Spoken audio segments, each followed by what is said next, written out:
Hello mga kapango, nandito na naman kayo sa aming channel ni Onay at kami nagbabalik para sa munting kaalaman. Nais ko lang i-share sa inyo ang maagang pagkawala ng gatas ni Banini. Yes po, maagang nawala ng gatas si Banini. Almost 3 weeks pa lang ang mga baby niya. At ito ang aking ginawa. Bali, bumili po ako ng alternative na gatas, yung Puppy Love Milk.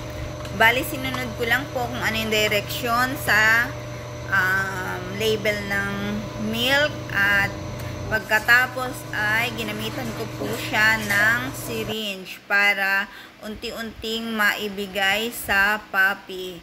Yan. Kasi po tinry ko rin siyang ilagay sa bottle pero ayaw po nila, kaya ito po ang ginawa kong paraan para sila ay pag-take ng gatas. Kasi po, 3 weeks pa lang sila at hindi pa sila kumakain ng solid food.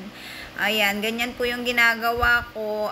Unti-unti ko pong binibigay sa kanila at sinisigurado ko pong lumulunok ang puppy bago ko i-push ang syringe para sigurado sa tiyan mapunta ang gatas. At ganyan din po yung ginawa kong posisyon ng puppy. Kung nakikita nyo, nakadikit sa dibdib ko at nakataas ang kanyang ulo. Kasi po baka sa baga mapunta ang gatas. Yan. Dahan-dahan lang po talaga ng aking pagbibigay at sinisigurado ko pong lumulunok ang puppy.